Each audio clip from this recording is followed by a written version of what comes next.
Buen día, hermanos, hermanas. Señor nos regala su gracia, Señor nos regala su paz. Tenemos una nueva oportunidad para encontrar la palabra de Dios. Vamos a aprovechar esta oportunidad que nos regala la liturgia del día, que nos regala este tiempo de pandemia, que nos regala la iglesia en la palabra que nos va dosificando para conocer mejor el misterio de nuestra salvación. Así es que a todos un hermoso día, ya para algunos será una hermosa tarde, pero aquí estamos y nos dejamos iluminar por la luz del resucitado, por el espíritu del resucitado, por el espíritu de aquel que resucitó a Jesús de entre los muertos, venciendo, rompiendo el señorío de la muerte, ese al que celebramos en este largo domingo de la cincuentena pascual. Tenemos muchos motivos para estar alegres, tenemos muchos motivos para vivir la fe, para celebrar la fe, para anunciar la fe. Y eso también desde la palabra. Todo anuncio tiene que brotar de la palabra. Recordemos que es la palabra y no otra cosa lo que salva. Y entonces, con este deseo de que el Espíritu Santo anime nuestro encuentro con la palabra, que el Espíritu Santo disponga nuestra inteligencia, disponga nuestra voluntad, disponga nuestro corazón para la acogida, también disponga nuestras manos para la liturgia de las manos. Una vez terminada la liturgia de la palabra, tenemos que entrar en esta liturgia de las manos para que la palabra se convierta verdaderamente en palabra encarnada. Espíritu Santo, sé tú nuestra luz, sé tú nuestra guía por el camino de la palabra que tú inspiraste tanto a la comunidad que la vivió como al autor que la puso por escrito. Y hermanos, hoy tenemos un texto muy bonito, les decía ayer, continuamos en el texto del capítulo 3, que comenzó con el diálogo con Nicodemo y que prácticamente ya Nicodemo desapareció de la escena y se nos convirtió en un monólogo, es Jesús el que habla. Entonces, para que busquen en sus Biblias, Juan capítulo 3, versículo 16 al 21. Hoy tenemos menos versículos, pero muy condensados, llenos de una gran cristología que desborda toda nuestra comprensión. Pero intentaremos abrirnos una endijita de luz para, en medio de tanto que lo que nos dice el texto de hoy, algo se quede en nuestro corazón e ilumine nuestro caminar. Entonces, repito, Juan 3, 16 al 21. Ayer vimos hasta el 15, hoy avanzamos hasta el 21. Mientras ustedes buscan en sus Biblias, quisiera continuar también con lo que inicié ayer. Ayer hablábamos de la liturgia como lugar privilegiado de la palabra de Dios, porque hay una relación inseparable entre palabra de Dios y Sagrada Escritura. Junto a lo que dijimos ayer, agreguemos que la palabra de Dios expuesta continuamente en la liturgia es siempre viva y eficaz, precisamente por el poder del Espíritu Santo. Y esto tengámoslo muy claro. No es el que proclama, no es el sacerdote que la expone en la homilía, es el Espíritu Santo el que hace eficaz, viva y dinámica la palabra proclamada, expuesta en la liturgia. Todo, no hay nada en la vida de la iglesia que no tenga su origen en la acción vivificadora del Espíritu Santo. Pero también esta palabra manifiesta el amor operante del Padre. Y esto es muy hermoso. Hoy lo vamos a ver precisamente con el versículo 16. Un amor indeficiente en su eficacia para con los seres humanos. Este amor que abarca la plenitud y que nos ayuda a descubrir todo cuanto es.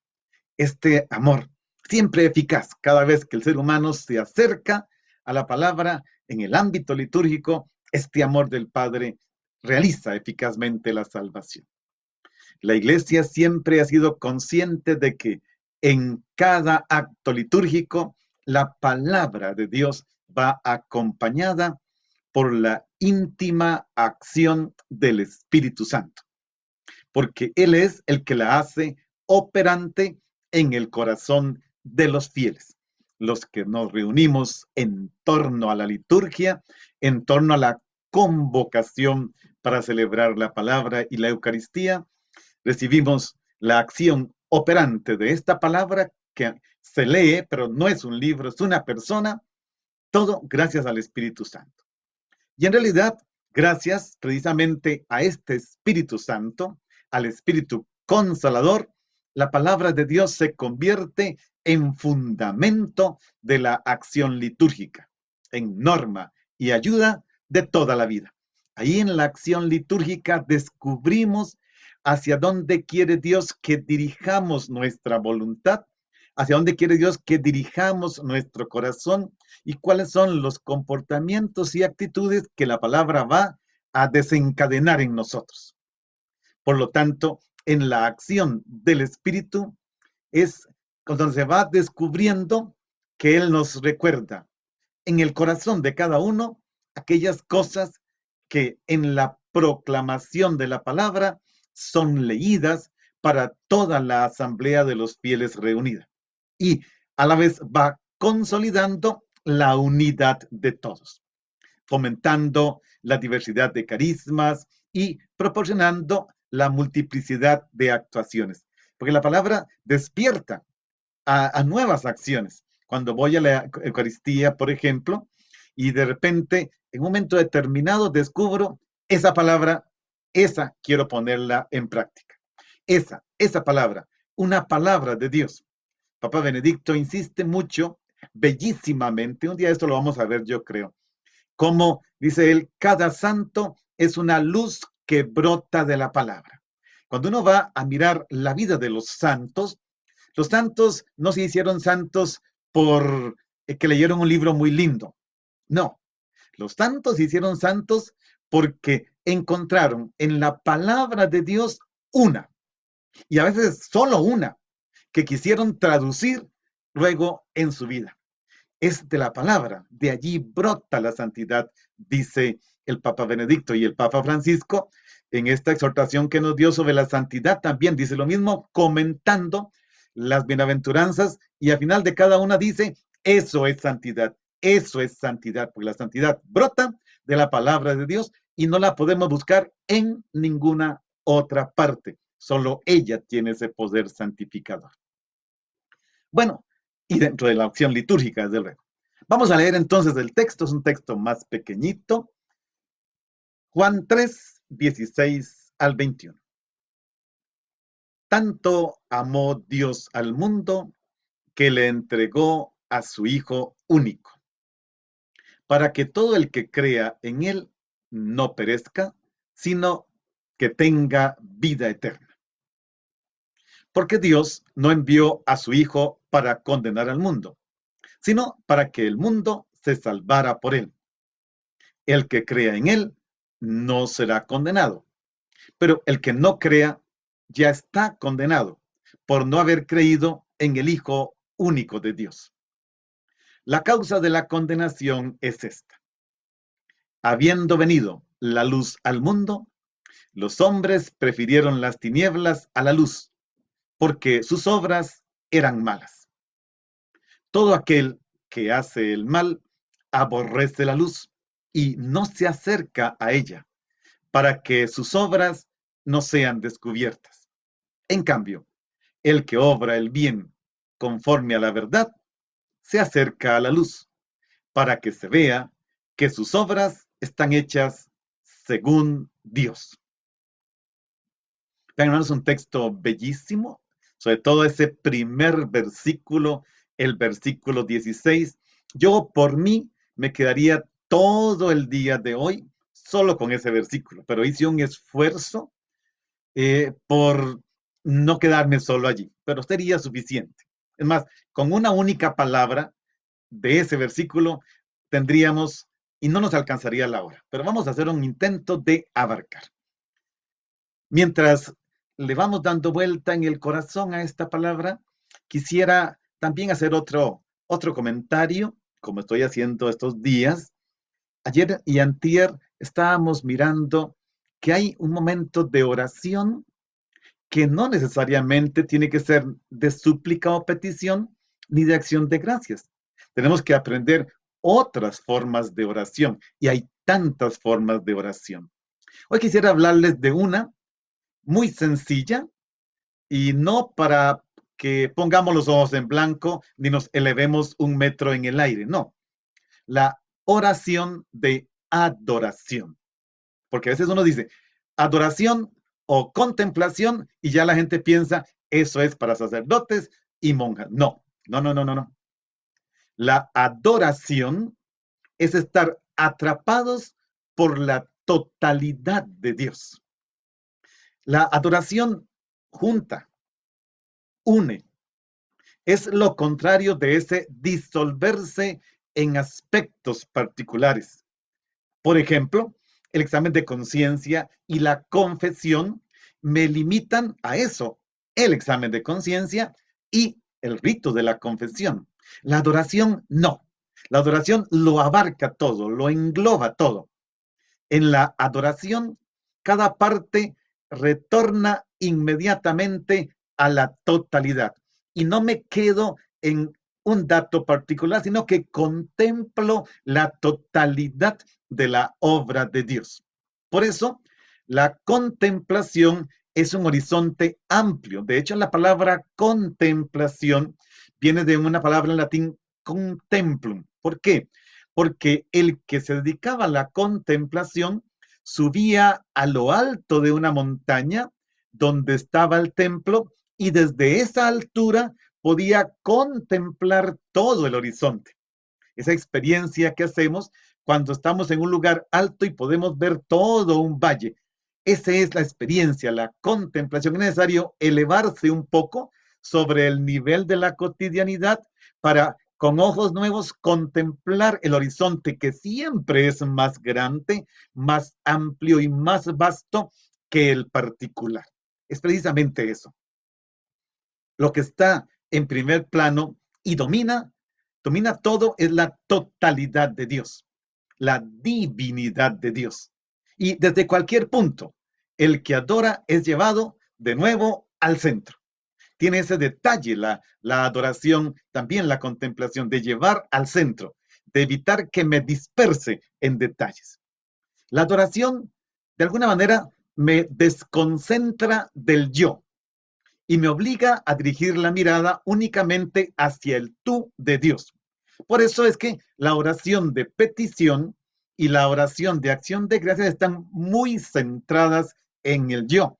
Yo te pido, yo necesito, yo te suplico, yo te doy gracias.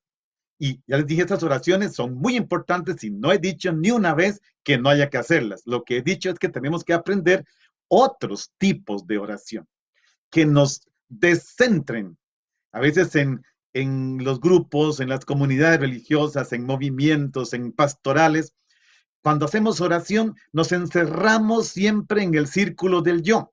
Entonces, oramos por los nuestros vivos, por los nuestros difuntos, por los nuestros en problemas. Y se nos olvida que más allá de ese pequeño gueto hay un mundo grandísimo de necesidad, pero nos encerramos raramente, porque eso es tan raro, yo nunca lo he podido entender, en, en mi grupo, en mi pequeño grupo, en mi diminuto grupo, porque todo el grupo es diminuto en comparación con la inmensidad de la iglesia. Por eso nos descentra del yo o del nosotros y nos orienta hacia el tú de Dios y hacia el nosotros del mundo. Porque no se trata de confrontar mi miseria con la grandeza infinita de Dios, ni de confrontar mis defectos con sus perfecciones. Más bien, uno es arrancado de sí mismo y conducido directamente al encuentro con Dios en Cristo por el Espíritu Santo. Lo que cuenta, lo que merece la atención, lo que me absorbe completamente es el tú de Dios. Tenemos que aprender a ver el tú de Dios. Normalmente estamos acostumbrados a ver el tú de mis necesidades, el tú de mis debilidades, el tú de mis caídas. Pero hay que contemplar el tú maravilloso de Dios. Y yo no quiero otra cosa más que el tú. Ya van a ver por qué les dije esto. Ayer les dije por qué del tipo de oración que hacíamos. Hoy les digo esta oración porque la palabra nos va a orientar al tú de Dios, como quizás muchos de ustedes dirán, nunca en la vida lo había visto así. Espero tener la fuerza espiritual para comunicarles esto que quiero comunicarles y que no invento yo. Es de la iglesia y es de la palabra. Vamos al versículo 16. Que les decía, para mí este versículo basta. Algunos dicen que este es el corazón del Evangelio de San Juan, el corazón mismo del Evangelio. Tanto amó Dios al mundo que entregó a su Hijo único para que todo el que cree en Él no perezca, sino que tenga vida eterna. Vamos a desmenuzar este versículo. Lo iba a hacer palabra por palabra. No puedo tanto, o sea, sí puedo, pero no es el espacio. Quedémonos en la primera parte de este versículo 16. Tanto amó Dios. Estamos hablando del Padre. Y aquí nos encontramos de frente a una reflexión teológica sobre la muerte en cruz de Jesús, muerte que en definitiva atribuye no a un simple o a una simple permisión divina, ni a un proceso lleno de vicisitudes que desembocó en la muerte en cruz de Jesús, sino a la voluntad misma de Dios, que no es un capricho arbitrario y ciego, no, es una voluntad de salvarnos. Y esta voluntad de salvarnos tiene un nombre: amar, amor. El diálogo de Jesús con Nicodemo da un giro importante. Ahora nos invita a la contemplación del amor de Dios en Cristo, su Hijo crucificado. Recuerdan, ayer terminamos diciendo la importancia de contemplar aquella serpiente en el desierto que Moisés había elevado y contemplar al Hijo único y eterno del Padre que se encarnó, a Jesucristo elevado en la cruz. Y siempre me gusta hacer esta aclaración. Los catequistas me la han escuchado muchas veces. Cuando nosotros contemplamos a Cristo crucificado, nos puede pasar como le pasa a más de uno que dice, ahí tristemente con las manos en el pecho, ay, pobrecito Tatica Dios, lo que le hicieron. Eso lo oye uno mucho en cierto núcleo de la población. Ay, pobrecito Dios, lo que le hicieron. No, eso es piedad, pietismo. No. Entonces, cuando nosotros clavamos nuestra mirada en Cristo crucificado, puedo contemplar allí cuánto amor tiene Cristo que se entregó por nosotros hasta ser clavado en la cruz y morir y traspasado en el Evangelio de Juan. Pero es que la contemplación de Cristo crucificado me tiene que llevar a descubrir que detrás del crucificado está el mismísimo Dios.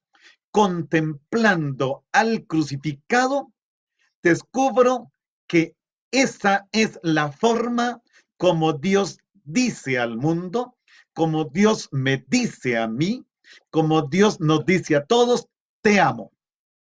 Así, sin ningún cursismo. No, esa es la forma de decir, porque ¿qué dice el texto de 3:16? Tanto amó Dios al mundo que entregó a su único hijo. Y aquí hay que tomar en cuenta, yo me quedaría solo con este adverbio, el tanto. Para mí, esta forma que Juan, el autor del Evangelio, quiso poner por escrito es la que obliga a contemplar al crucificado para descubrir este tanto del amor del Padre. Tanto porque entrega a su único hijo, no tiene dos, solo tiene uno y lo entrega a su hijo amado y lo entrega. Es la misma, el término que se usa allí por amado o querido, es el mismo que Dios le pide a Abraham en el Génesis. Toma a tu hijo, al que tú quieres, y ofrécemelo en sacrificio. Y aquí el Padre, que solo tiene uno, que es su amado, en griego está el verbo amar, agapao, que es su amado, lo entrega para decirme, mira, tanto es así lo que te amo. Se trata de un amor que Dios ha ofrecido, no solo enviando a su Hijo por amor a la humanidad, sino para mostrarnos este amor, lo entrega y permite que lo crucifiquen. Este adverbio tanto, y les invito a que lo subrayen allí, le hagan un buen círculo a sin desbaratar la página de la Biblia, son muy frágiles, porque este tanto merece toda una tesis teológica bíblica. Yo no voy a dedicarle el tiempo que quisiera dedicarle, porque este adverbio tanto significa así, significa de este modo, del modo siguiente, a sí mismo. O en este caso significa en tales circunstancias. Por lo tanto, por consiguiente, así pues, sencillamente, de tal manera, tanto, por lo tanto, eh, tiene una connotación impresionante, porque este tanto quiere explicar hasta dónde llegó el amor de Dios Padre por el mundo. Y esto es muy hermoso también, porque no es solo por los judíos. Y eso es interesante. No dice que entregó a su hijo por amor a los judíos, no, por el mundo, abarca todo lo que de por sí, según Juan 1, 2, 3, de por sí, todo cuanto existe, el mundo, lo que llegó a ser por la palabra. Es la palabra pronunciada por el Padre, que es el Hijo, la que le da consistencia a todo cuanto existe. Ahora el Padre no va a salvar una parte de esto creado por su palabra, va a salvar la totalidad de la humanidad. Hasta ahí va en esta dimensión. Entonces, este tanto, de verdad que no puedo avanzar, este tanto quiere mostrar, y aquí es donde les decía, aquí me despista la palabra, me saca de mi yo, siempre un yo sufriente, un yo enfermo, un yo pecador, un yo angustiado, un yo inseguro hacia el futuro y hacia tantas cosas. Y me dice, mira, clava tu mirada en el crucificado y descubre ahí tanto cuanto Dios Padre te ama. Y entonces cuando esto pasa, la contemplación del crucificado me descentra. Ya no soy el centro. Con mis quejas, con mis sufrimientos, con mis angustias, lo que acabo de decir, que a veces ocupan toda la oración, sin darme cuenta de que tiene un efecto salvífico supremo la contemplación del crucificado, que de por sí dijimos ayer, este crucificado es el glorificado, el exaltado a la derecha del Padre, es el que se sienta a la derecha del Padre como nuestro abogado para interceder por nosotros. Avancemos un poquitito, pasemos al otro verbo, a la segunda palabra. Vamos por la segunda palabra, que es el verbo amar. Aquí está este verbo maravilloso, que el verbo agapao, para los que entienden algo de griego, de ahí viene la palabra agape, que a veces decimos nosotros, vamos a celebrar una conferencia con agape.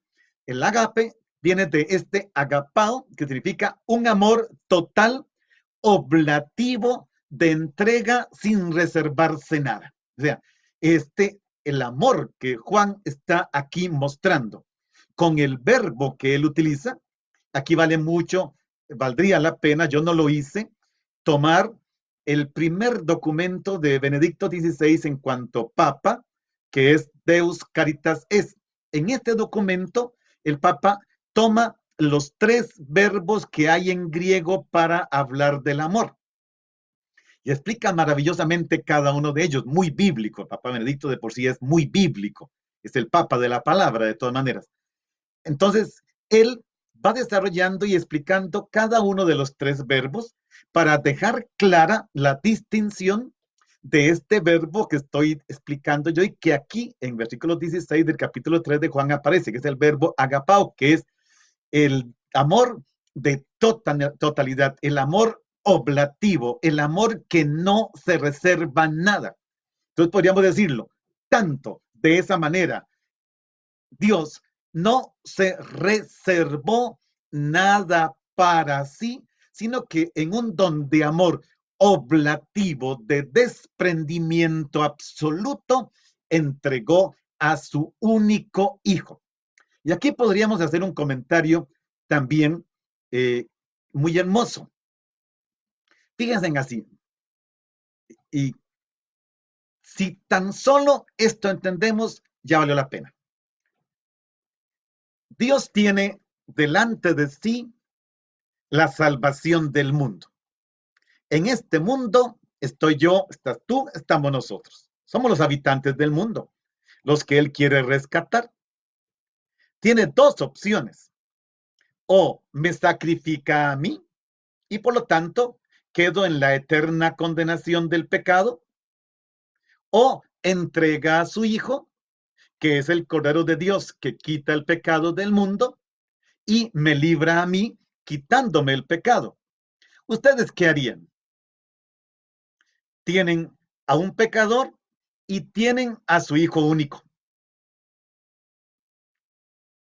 el Padre. Me sostuvo a mí a su pecho y entregó lo que más amaba. Cuando tuvo que escoger entre su hijo y yo, me escogió a mí y entregó a su hijo. Otra vez, vean que volvemos otra vez sobre el adverbio, porque tanto amó Dios al mundo que entregó a su único hijo. Piensen en este ejemplo que les dije. Qué difícil, ¿verdad? Abraham lo hizo y estuvo dispuesto. Y llegó hasta arriba al monte, llevaba la leña, llevaba el fuego, llevaba el puñal. Pero Dios, el Dios de Jesús, el Padre de Jesucristo, no acepta sacrificios humanos. Por eso impide el sacrificio de Isaac. Pero cuando llegó la hora de que se trataba de su hijo único, por primera vez Dios acepta un sacrificio humano, el de su Hijo eterno encarnado. Porque tanto amó Dios al mundo. El Papa Juan Pablo II, en el dolor salvífico, el documento El dolor salvífico, en el número 11, hace un comentario hablando de este tanto amó Dios al mundo. Dice Juan Pablo II, en el número 11, estas palabras nos introducen al centro mismo de la acción salvífica de Dios. Ellas manifiestan también la esencia misma de la soteriología cristiana, es decir, de la acto salvífico cristiano, de la teología de la salvación. Salvación significa liberación del mal, y por ello está en estrecha relación con el problema del sufrimiento. Según las palabras dirigidas a Nicodemo, Dios da su Hijo al mundo para librar al ser humano del mal, que lleva en sí la definitiva y absoluta perspectiva del sufrimiento. Vea que el Papa relaciona mal con sufrimiento. Sigue diciendo, contemporáneamente, la misma palabra da, el verbo dio, vamos a verlo ahorita, indica que esta liberación debe ser realizada por el Hijo unigénito mediante su propio sufrimiento. Y en ello se manifiesta el amor infinito, tanto de ese Hijo unigénito como del Padre, que por eso da a su Hijo. Este es el amor hacia el ser humano, el amor por el mundo, el amor salvífico. Hasta aquí la cita de Juan Pablo II. Y vean que Juan Pablo II insiste también en la misma idea que les estaba presentando ayer y hoy. Es que contemplando a Cristo crucificado, contemplo cuánto me ama Cristo. Pero más atrás todavía, contemplo cuánto me ama el Padre. A veces nosotros nos hemos quedado muy en el aspecto cristológico y dejamos de lado este aspecto trinitario. La acción salvífica es una acción trinitaria y en el origen de esta acción salvífica está el Padre. Jesús mismo no se cansa de decirlo en el Evangelio de Juan. El Padre me ha enviado, el Padre me ha pedido, hago la voluntad del Padre, les digo y les cuento lo que he escuchado de mi Padre. El Padre y yo somos uno. El que me ve a mí, ve al Padre. Nadie va al Padre sino por mí, y nadie viene a mí si el Padre no lo atrae. Hay que leer todo el Evangelio de Juan y entendemos esta unidad indivisible entre el Padre y el Hijo, aunque sean personas distintas, pero un único Dios. Es esta realidad tan profunda. Y este tanto se refiere tanto a Jesucristo que se entrega como al Padre que lo entrega en esta acción, que el sujeto de la entrega es el Padre el que entrega a su Hijo. Jesús reveló este amor de Dios en sus encuentros con las personas. Lo reveló en sentimientos de amistad y ternura. Pensemos en la familia de Lázaro. Jesús amaba a Marta, a María, a Lázaro. Llora delante de la tumba de Lázaro. Jesús afronta su misión como una manifestación de amor. Lo vimos el Jueves Santo. Después de haber amado a los suyos que estaban en el mundo, los amó hasta el extremo. Y este tanto es parecido a este hasta. En Juan 3:16, porque tanto amó Dios, y en Juan 13:1, los amó hasta el extremo. Este tanto y este hasta son claves para entender este amor. Naturalmente, en este amor Jesús manifiesta su profunda identidad con el Padre. Como el Padre me amó, así los he amado yo. Ámense entonces los unos a los otros como yo los he amado. Y en primera de Juan 2:6, que se atribuye al mismo autor del Evangelio, dice Jesús, por esto, o el autor del Evangelio dice, de la carta primera, por esto hemos conocido el amor. Él ha dado su vida por nosotros. Por tanto, también nosotros debemos dar la vida por los hermanos. Primera de Juan 2:6. En resumen, quien vive el amor y lo manifiesta en sus palabras y en su conducta, se convierte en discípulo de Jesús. Y este es uno de los meollos del Evangelio de Juan, porque ser discípulo en el Evangelio de Juan es totalmente distinto de ser discípulo como lo presenta Mateo, Marcos y Lucas. Ojalá que en estos días podamos entrar un poquitito en esto. Son dos formas de discipulado completamente distintas. Mateo, Marcos y Lucas tienen mucho en común, Juan no, porque el discípulo en Juan tiene que ver con esta estrecha relación entre él y Jesús entre él y el Padre. Precisamente, permanezcan en mi amor. ¿Quién es el discípulo en Juan? El que es capaz de permanecer en su amor. Vean, hermanos, que es imposible salirse de aquí. Y quisiera no salirme, pero avancemos. Avancemos no saldremos del versículo 16, yo creo. ¿Qué va a haber? Pero si logramos esto, ¿para qué más? Porque tanto amó Dios al mundo. Veamos rápidamente esta palabrita mundo. La palabra mundo aparece 78 veces en el Evangelio de Juan. Y naturalmente con diversos matices. A veces es sinónimo de tinieblas, a veces es sinónimo de luz.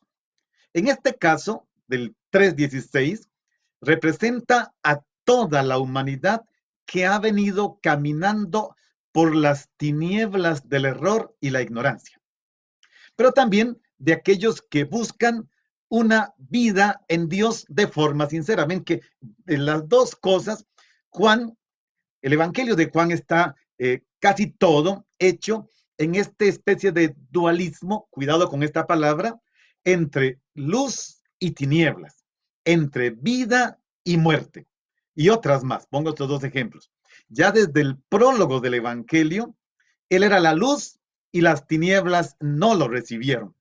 Y así sigue todo el Evangelio. Siempre está esta dimensión de luz y tinieblas. El mundo también tiene esta dimensión de que es tiniebla, pero a la vez es luz, porque los que están en el mundo son luz del mundo. Y Jesús mismo se va a autodenominar, yo soy la luz del mundo. Entonces vean que cuando decimos mundo, cuidado, no podemos en el Evangelio de Juan generalizar es algo malo.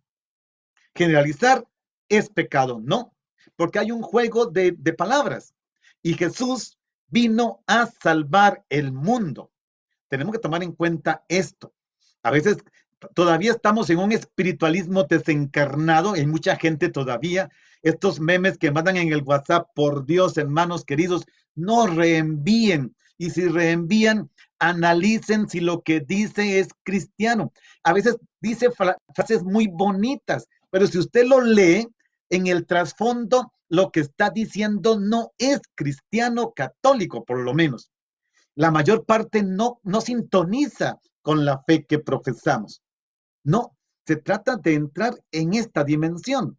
El mundo no es malo, el mundo no está condenado. Yo he vencido al mundo, yo he salvado el mundo, yo he dado la vida por el mundo. Cuidado, cuidado porque uno ve, inclusive entre gente que se dice cristiana, que mandan, Dios mío, qué cosa.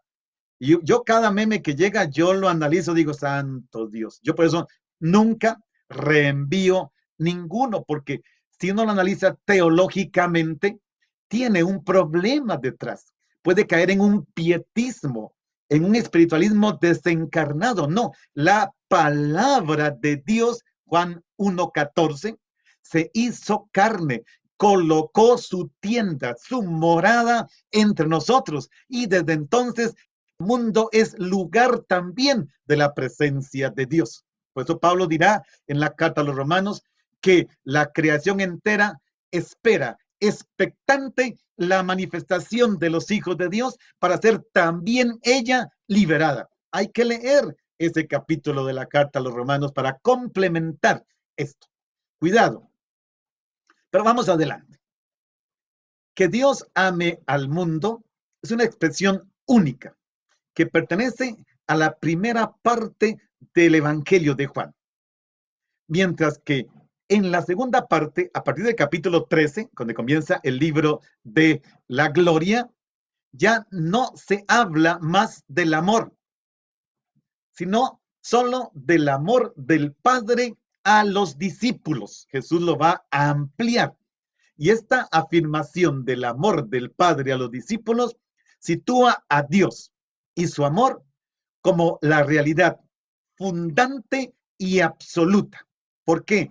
Porque el amor de Dios, el amor del Padre, precede a todo.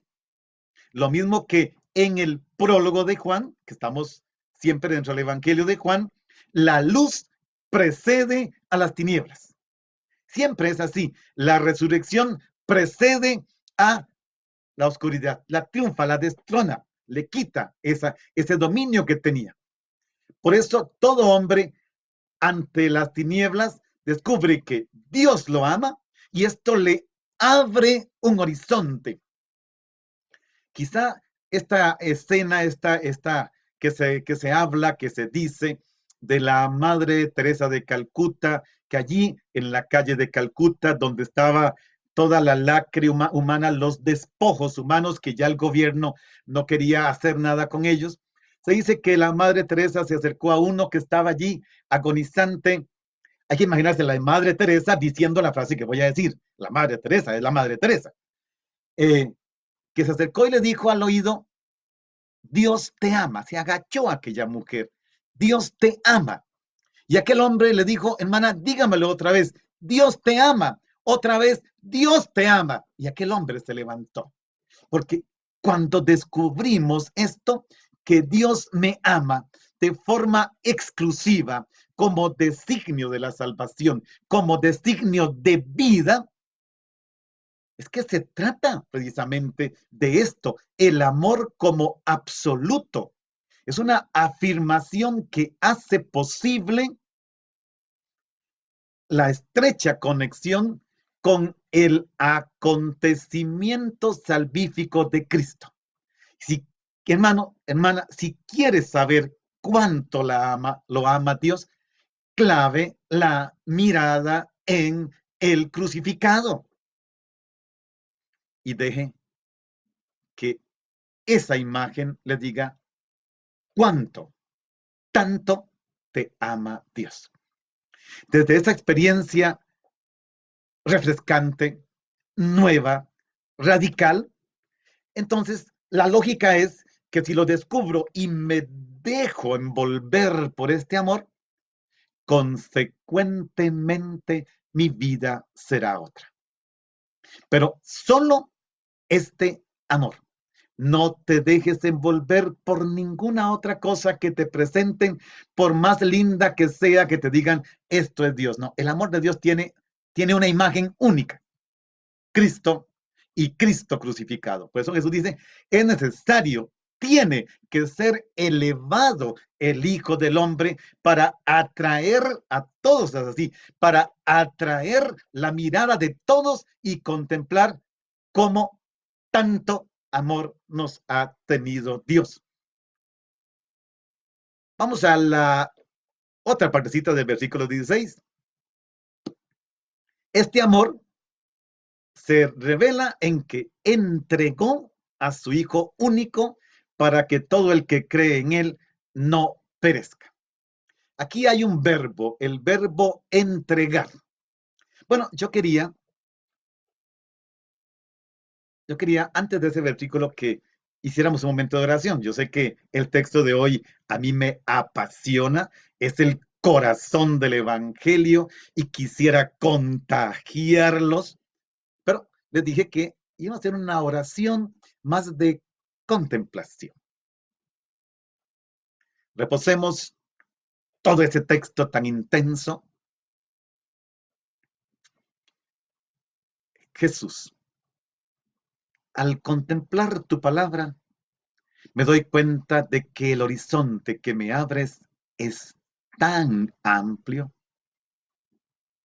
En silencio contemplo que el don que el Padre hace de tu persona como su único hijo incluye toda tu trayectoria en este mundo, tu bajada en la encarnación, tu ministerio en obras y palabras, tu elevación y glorificación, tu presencia continuada por el Espíritu Santo Paráclito. Contemplo y entiendo que la afirmación Dios es amor tiene su criterio decisivo y su apoyo concreto en tu cruz. Justamente el Dios que tú has revelado, que te ha mostrado en tu destino, es el Dios cuya esencia total es amor. Amar.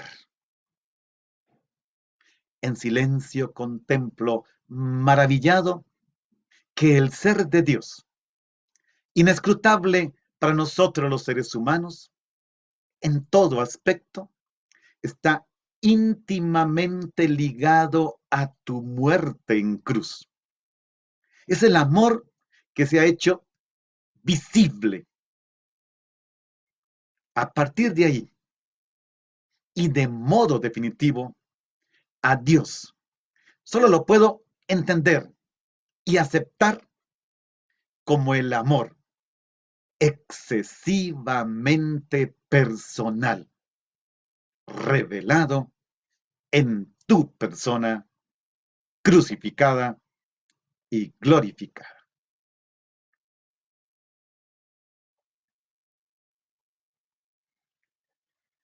Ahora sí, vamos al verbo entregar. Este verbo entregar, en sus Biblias posiblemente diga entregar, en el texto que leímos, que es de la misa de hoy, dice entregar. El verbo que está en griego se puede entender más como dar, ofrecer, inclusive conceder. Y si fuéramos más exactos, ofrecer en sacrificio. Verbo didonai está en griego. Jesús dice que Dios dio al Hijo único. Este verbo dar, para que nos hagamos la idea de qué significa, aparece en Juan frecuentemente referido a los bienes que Dios o Jesucristo otorgan al ser humano para su salvación. ¿Cuáles? 1:12. Poder llegar a ser hijos de Dios. ¿Qué otro bien? El agua viva, la que le ofreció a la mujer samaritana, capítulo 4. La vida que ofrece en el capítulo 5. El alimento de vida eterna, capítulo 6 en el discurso del pan. El pan de la vida, siempre en el capítulo 6. El espíritu, capítulo 7. La vida eterna, capítulo 10. El mandamiento nuevo, capítulo 13.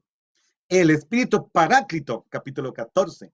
La paz, capítulo 14. La gloria, capítulo 17. El don del perdón, capítulo 20. Y sigue, para mencionar algunos. En todos estos casos que dije y otros más, está este mismo verbo dar, que es algo que se entrega a otro. Que inclusive esta entrega puede implicar sacrificio porque es desprenderse de algo. En este caso, el padre se desprende de su hijo único. En este texto, este dar se refiere al don salvífico que es el hijo. Y para destacar la grandeza del amor de Dios, se indica, el autor lo hace expresamente, que es su hijo único. No tiene dos. Por lo tanto, es aquel que es el objeto de todas sus predilecciones, de todas sus complacencias. En los sinópticos dirá, este es mi hijo en quien tengo todas mis complacencias. Entonces, queda expuesta una paradoja impensable para el ser humano. Dios ama el mundo, que se comporta frecuentemente como su enemigo. Y para demostrarle al mundo hasta dónde este tanto lo ama, le ofrece el mayor bien que tiene y el único que tiene, que es su único hijo, el amado. Pero el texto agrega que para que todo el que crea en él no perezca. Creer implica este acto de abandonarse de forma sublime. ¿Sí? La aceptación del don del tanto, del don, dar en la propia existencia. Cuando acontece, entonces puedo comenzar a creer y puedo llegar a creer cada vez más. Además, este verbo creer se encuentra en un constante dinamismo, porque el verbo creer, que aparece 99 veces en el Evangelio de Juan y que les dije la palabra fe, no existe en el Evangelio de Juan. Este dinamismo porque empieza a creer. El que se acerca a Jesús comienza a creer. Vea que Nicodemo se acercó con una cierta fe. No sabemos qué pasó con Nicodemo porque ya desapareció de la escena y no va a aparecer más hasta que intente hacer algunas aclaraciones más y hasta la sepultura de Jesús, siempre como discípulo a escondidas. Se empieza a creer y se mantiene esta acción constante de creer.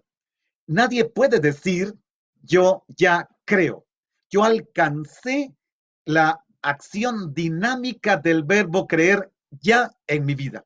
Por eso Juan no utiliza la palabra fe, sino el verbo creer, que es dinámico, que es acción. Yo no puedo decir que vivo y ya terminó mi vida, no. Tengo que vivir. El verbo es vivir y vivir cada día, volver a vivir, empezar a vivir, seguir viviendo. Por eso Jesús resucitado en el Evangelio de Juan, lo veremos en el capítulo 6 la semana que viene, Jesús no es el que vive. Juan tiene aquí un participio que se traduce, él es el viviente, es decir, uno que es la vida, tiene la vida y la da continuamente. Así es creer. Se cree, se está creyendo y se sigue creyendo. Precisamente el texto dirá más adelante, ya no vamos a llegar ahí, el creyente, es decir, el que está continuamente creyendo.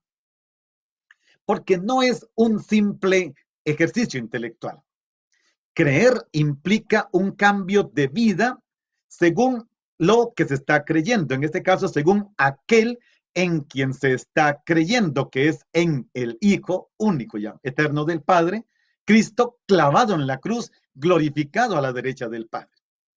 Por eso el creyente en Jesús sabe que es movido por la acción del Espíritu Santo a construir en su propia persona la vivencia misma de Cristo, en medio de su realidad y en medio de un mundo en el cual tienen que ser luz del mundo, testimoniando la grandeza que el Señor hace y acercando a todos, a otros hacia Él. Recuerde que los que ya creen en Cristo, según el Evangelio de Juan, tienen que ser las mediaciones para que otros vengan a creer, para que otros inicien a creer. Por eso el creyente en el Evangelio de Juan, este discípulo creyente, tiene la tarea de mostrarlo al mundo para atraer otras miradas hacia el crucificado. Vean qué interesante es la forma misionera que nos presenta el Evangelio de Juan. Vamos a la última frasecita del versículo 16 y hasta ahí llegamos, pero suficiente. Para que no perezca, sino que tenga vida eterna. Esta palabra la vamos a encontrar, ayer dije, de aquí en adelante va a aparecer más y del capítulo 13 en adelante será mucho más intensa. Una palabra muy utilizada o una expresión, vida eterna, la expresión vida eterna es muy usada en el Evangelio de Juan. Y es el objetivo, según este versículo 3:16, el objetivo por el cual Jesús vino al mundo. Y lo va a decir en Juan 10:10. He venido para que tengan vida y vida abundante. Ahora bien, uno podría preguntarse qué es lo que entiende el autor del Evangelio por vida y vida eterna, dado que es un vocabulario muy utilizado en el vocabulario cristiano primitivo. Aquí en el Evangelio aparece unas 17 veces la palabra vida, unas 17 veces acompañada de eterna. Vida eterna, 17 veces esta conjugación. Por lo menos en el texto griego, ya habría que ver cómo lo han traducido los traductores. Ahora bien, Jesús viene a dar vida al mundo. Al igual que, hagamos esta comparación, el médico va en busca del enfermo para llevarle la salud. En tiempos de pandemia lo estamos viendo, o sea, todos los médicos, doctores y especialistas están tratando de que cada paciente contaminado con el coronavirus encuentre la salud hasta el último momento. Se le permite largo tiempo en cuidados intensivos porque el médico está por la salud. En este caso, Cristo viene al mundo, un mundo atrapado en parte en las tinieblas, y se muestra como luz del mundo para darle vida y vida eterna, para ofrecerle la salvación. Jesús lo que quiere hacer es transmitirnos la vida misma, la vida eterna del Padre.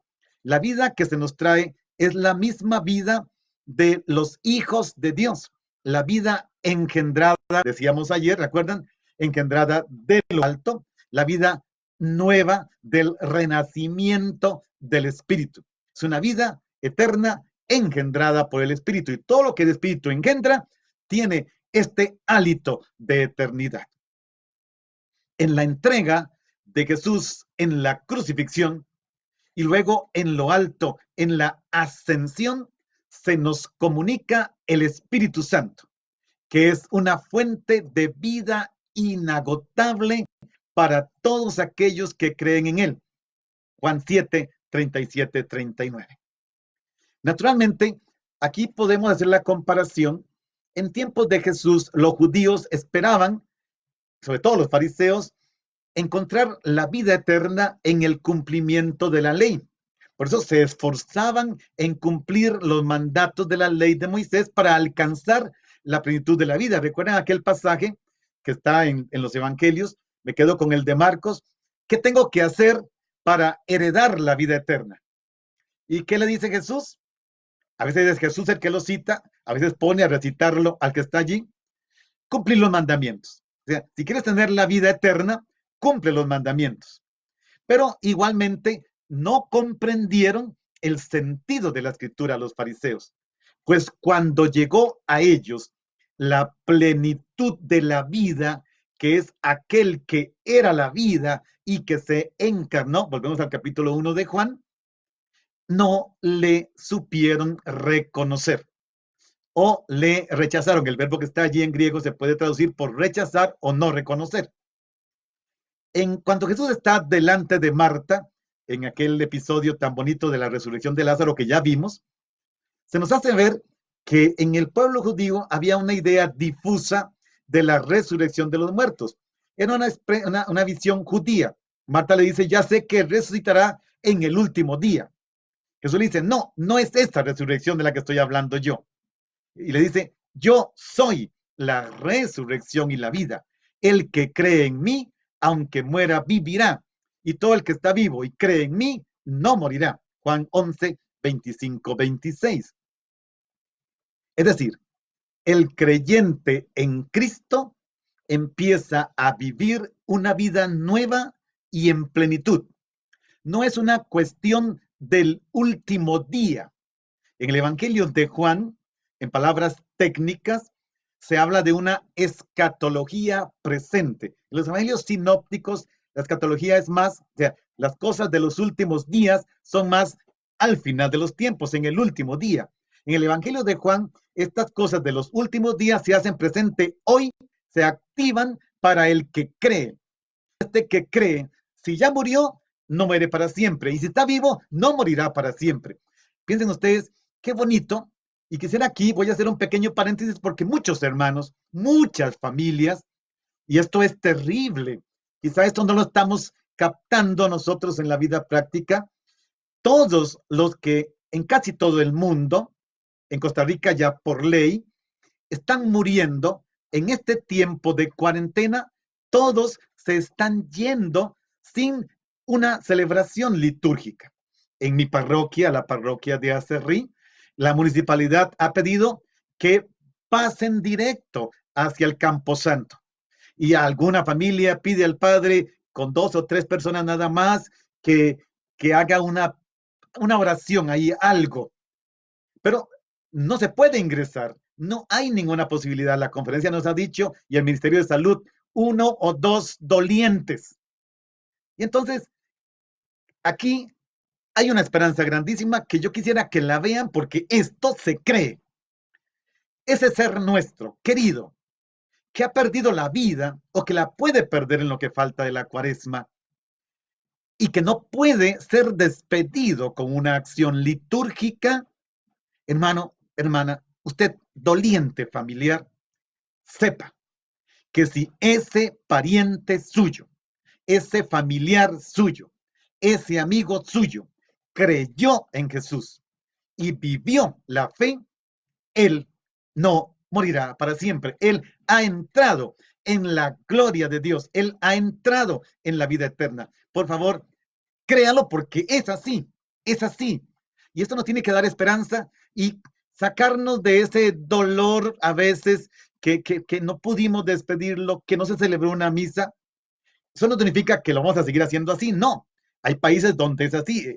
En Uruguay, por ejemplo, difícilmente hay una celebración litúrgica de funeral. Esto por el Estado laico hace tiempo se acabó. Pero aquí sí, es esto.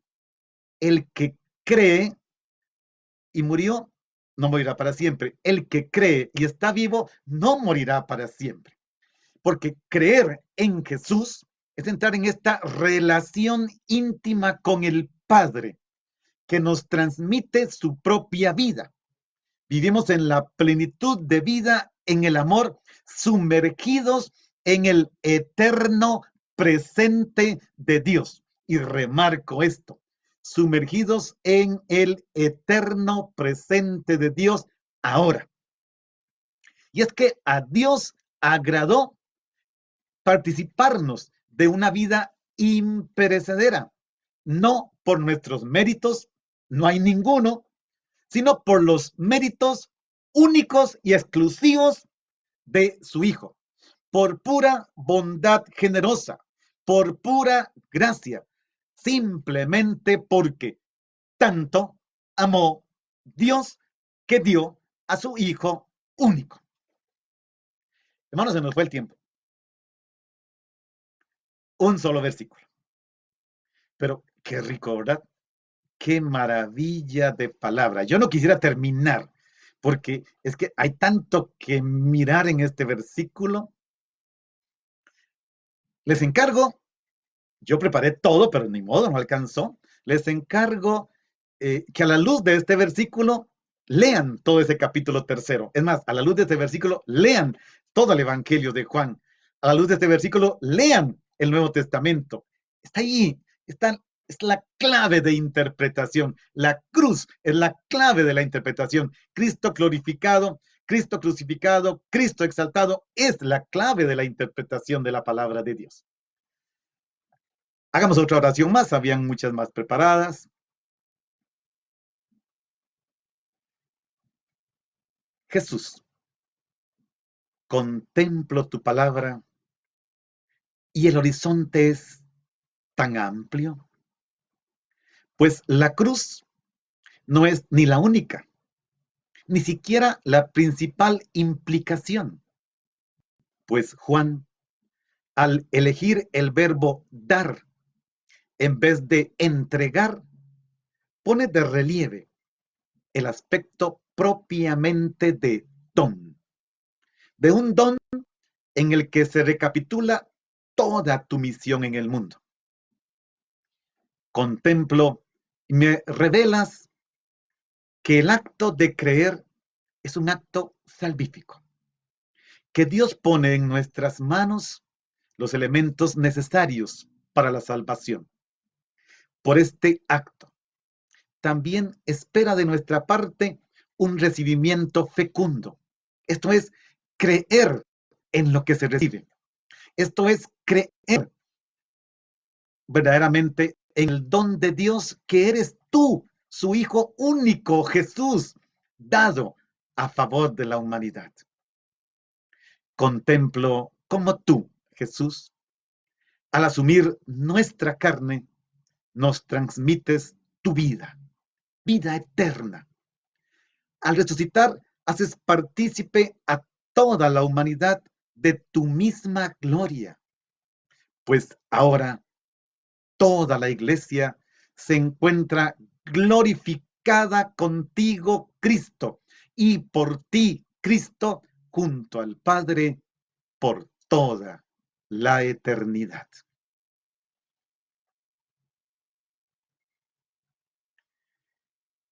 Bien, hermanos, el tiempo se nos ha ido. Yo espero que esta palabra tan bella, les dije ayer, no íbamos a avanzar, pero es que no se puede. Que llegue a nuestro corazón, que no nos quedemos en que qué bonito, no. Dejémosla que irrumpa en nuestra vida y nos haga entender tanto amó Dios que dio a su único Hijo para la salvación del mundo de todo el que cree.